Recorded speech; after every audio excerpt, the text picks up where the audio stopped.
friends and families, welcome to Free Baking Class by Elfie. இன்னைக்கு ஒரு பர்ஃபெக்ட்டான Blumer bread தான் பார்க்க போறோம்.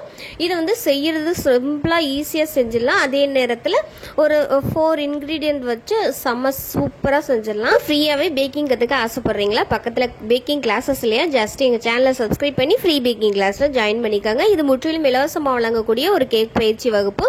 அது மட்டும் இல்லாம இந்த கிளாஸ் வந்து ஆல்ரெடி 55 வரைக்கும் நம்ம கிளாஸ் போயிருக்கு. தேவைப்படுறவங்க அந்த கிளாஸஸே செக் பண்ணி பாருங்க. இன்னுமே உங்களுக்கு ஈஸியாக கிளாஸஸ் புரியும். இதுக்கு நீங்கள் எந்த ஒரு ஃபீஸும் கட்ட தேவையில்லை, எந்த ஒரு எஜுகேஷன் குவாலிஃபிகேஷனும் தேவையில்லை. ஜஸ்ட் எங்கள் சேனலை சப்ஸ்கிரைப் பண்ணி ஃப்ரீ பேக்கிங் கிளாஸில் ஜாயின் பண்ணிக்கோங்க. வாங்க இந்த வீடியோவில் எப்படி செய்யலாம்னு சொல்லிட்டு பார்க்கலாம். ஒரு பவுல் எடுத்துக்கோங்க. இந்த பவுலில் கரெக்டாக 140 ml அளவு நார்மல் பச்சை தண்ணி எடுத்துக்கோங்க. சுடுதண்ணியில் பச்சை தண்ணி. இந்த தண்ணியை இந்த பவுலில் சேர்த்துக்கலாம். இது கூடவே 1/4 டீஸ்பூன் அளவு ஈஸ்ட் சேர்த்துக்கிறேன். இன்ஸ்டன்ட் ஈஸ்ட் தான் நான் சேர்த்துருக்கேன். இந்த 1/4 டீஸ்பூன் அளவு ஈஸ்ட்டை சேர்த்ததுக்கப்புறம் ஒரு நைஃப் வச்சோ அல்லது ஒரு கரண்டி வச்சோ நீங்கள் வந்து நல்லா வந்து கலக்கி கொடுத்தீங்கன்னா ஒரு பால் மாதிரி வந்து தண்ணி வந்து மாறும். அந்த மாதிரி சுத்தமாக டிசால்வ் அதாவது கரைஞ்சதுக்கு அப்புறமா 140 கிராம் அளவு மைதா மாவு எடுத்திருக்கேன். அந்த மைதா மாவை இந்த பேட்டரில் சேர்த்து இந்த மாதிரி கட்டிகள் எதுவும் இல்லாத அளவுக்கு பர்ஃபெக்டாக மிக்ஸ் பண்ணி எடுத்தீங்கன்னா இந்த மாதிரி ஒரு கொழப்பான ஒரு தன்மையில் வந்து நம்மளுக்கு பேட்டர் வந்து ரெடியாகி கிடைக்கும். இதை வந்து ஒரு ஃபுட் ரேப்பர் வச்சு நல்லா மூடிட்டு, காற்று போகக்கூடாது, நல்லா வந்து டைட்டாக மூடிக்கோங்க. உங்கள்கிட்ட ஃபுட் ரேப்பர் இல்லைன்னா ஒரு பிளாஸ்டிக் பாக்ஸில் போட்டு நம்ம வந்து க்ளோஸ் பண்ணி வைப்போம். அந்த மாதிரி நீங்கள் க்ளோஸ் பண்ணிவிட்டு அதை வந்து ஃப்ரிட்ஜில், அதாவது நார்மல் வெஜிடபிள்ஸ்லாம் வைப்போம்ல அந்த ரேக்கில் வந்து உள்ளே வச்சுட்டு க்ளோஸ் பண்ணிடுங்க. ஓவர் நைட், ஒரு நைட்டு ஃபுல்லாக நம்ம வந்து அந்த பேட்டரை உள்ளே வச்சுருக்கணும்.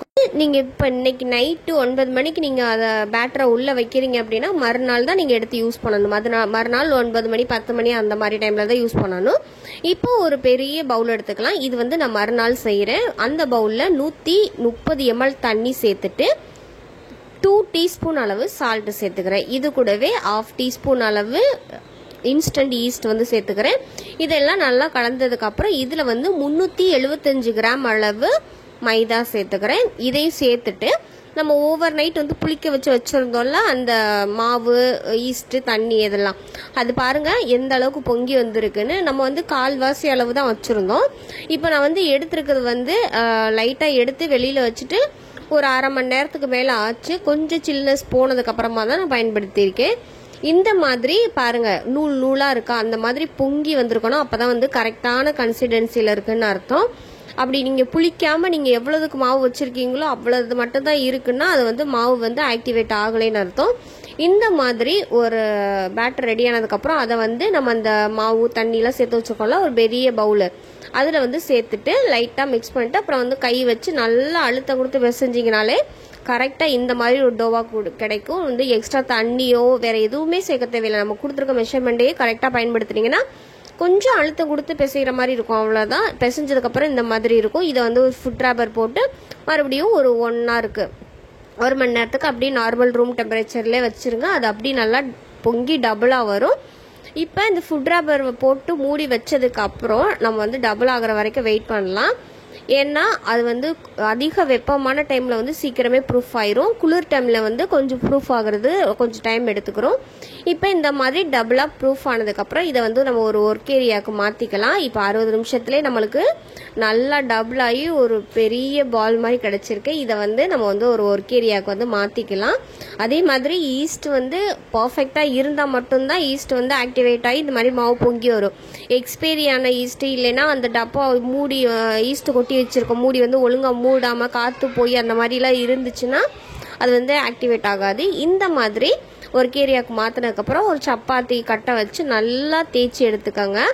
ஓரளவுக்கு இந்த மாதிரி அளவுக்கு தேய்ச்சி எடுத்ததுக்கப்புறம் வந்து அதை ஓரங்களை வந்து லைட்டாக அழுத்தம் கொடுத்து மெல்லிஸ் ஆக்கிக்கோங்க. அப்போ தான் க்ளோஸ் பண்ணும்போது அது நல்லா ஒட்டி பிடிக்கும். இப்போ வந்து அதை வந்து மடித்து ஒரு ரோல் மாதிரி எல்லாத்தையும் ஒன்று ஒன்றா அந்த மாதிரி நான் எப்படி வீடியோவில் மடிக்கிறேன்னு பாருங்கள். அந்த மாதிரி மடிச்சுட்டு அழுத்தம் கொடுத்து கடைசியில் இருக்கிறத வந்து அந்த மாவு ரோல் கூட ஒட்டுறாப்புல விறுவிறுவா இல்லாமல், விரிசல் இல்லாமல் நல்லா அழுத்தம் கொடுத்து இந்த மாதிரி ஒட்டிக்கோங்க. இப்போ அதை அப்படியே சென்டராக திருப்பி மறுபடியும் சப்பாத்தி கட்டையை வச்சு நல்லா ரோல் பண்ண ஆரம்பிங்க.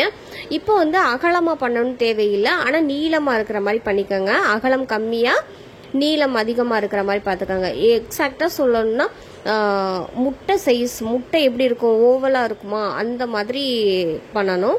எக்ஸாக்டாக கோழி முட்டை சைஸாக, கோழி முட்டை எந்த வடிவத்தில் இருக்குமோ அந்த வடிவத்தில் பண்ணி எடுத்துக்கோங்க. ரவுண்டாக முட்டை மாதிரி பண்ணாமல், அதாவது சர்க்கிளாக பண்ணாமல் ஓவல் சைஸில் வந்து பண்ணி எடுத்துக்கலாம்.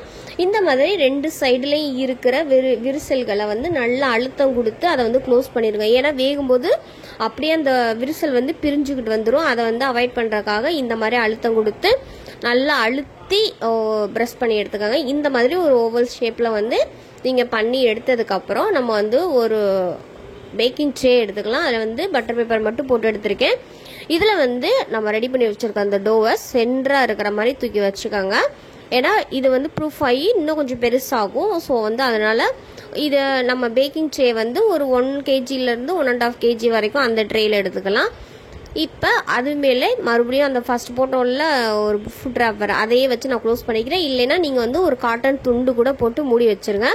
இப்போ 1 மணி நேரத்துக்கு அப்படியே விட்டிங்கன்னா இந்த மாதிரி டபுள் ஆயிடும். இந்த மாதிரி ஆனதுக்கப்புறம் இந்த பேப்பரை வந்து ரிமூவ் பண்ணிவிட்டு லைட்டாக மைதா மாவை வந்து மேலாப்பில் ஸ்ப்ரெட் பண்ணி விடுங்க. ரொம்ப பண்ணிடாமல் இந்த மாதிரி ஜல்லடையில் வச்சு லைட்டாக ஸ்ப்ரெட் பண்ணதுக்கப்புறம் ஒரு ஷார்ப்பான நைஃப் வச்சு இந்த மாதிரி கோடு போட்டுக்கோங்க. நீங்கள் எந்த டிசைன் போட விரும்புகிறீங்களோ அதை போட்டுக்கலாம்.